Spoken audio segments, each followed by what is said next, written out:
Tombo isa indray ny Brownie Knaps misy eto amintsika satria dia nisokatra ny 5 Jolay lasa teo izany hoe omaly ny Knaps etsy amin'ny West Center etsy Anosizato atao izao tsara ho fantatra momba izany. Tafiditra amin'ny politika ny tony-pitantanana amin'ny fanakekezana ny olona sahaniny dia tonga etsy amin'ny West Center Anosizato ny Knaps. Hitantsika fa ny olona any amin'iny Tanjombato Andorany fotsiny dia tena nahazo fahafapo izay. Mbola ao anatiny nefa itosy sy ity Anosizato ity. Hitantsika fa manano sarotra ny fandehanan'ilay olona any bureau Tanjombato. Ohatran'izay ihany koa ny makany Ampefiloha. Mandray tanana ny vahoakana Anosizato, Fenoarivo, Itosy, Votovorona hatramin'ny pon'ny Meritsatosika ity birao vaovao ity.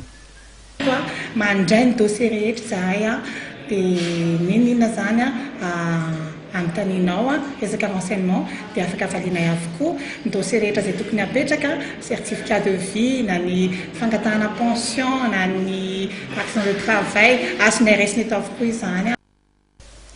Dimy ny Brownie Knaps eto Madagasikara ka ankoatra ny any Elville dia 4 ny eto Analamanga dia ny etsy Talatamaty, Tanjombato, Manjakandriana ary ny eto Anosizato. Afa-pasairana navarak'izany ny mpandray ny sony.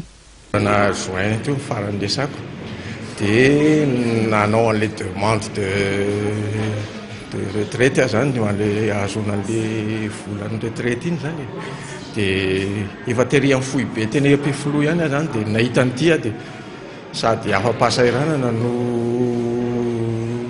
akaiky anay ilay izy satria izay etsy ampitatafika ihany mipetraka. Akaiky tsy milahatra be ary amin'ny Ampefiloha zany mbo mavonjy anay zany zavatra ohatran'izao ilay fotoana afaka gerena tsara. Nisokatra amin'ny 7 ora maraina hatramin'ny 3 ora sasany tolakandro birao. Azo aterineny ny taratasin'ireo mpandray fisondronono dia ny fanamarinam-pahavelomana satria nahemitra hatramin'ny faran'ny volana Jolay izao ny farafanaterana izay ho fitsonjovana ireo zokiolona. Voafetra ny fotoana iaintsika eto Plasitokova eto anatin'ity fampalalam-baovao ity amin'ny farany reto izany ny fampalalam-baovao amin'izao takariva izao ankasitrahana feno ianao nanaraka izany hatramin'ny farany mametraka ny veloma mandrapitafa ho amin'ny manaraka indray makasitraka tompoko.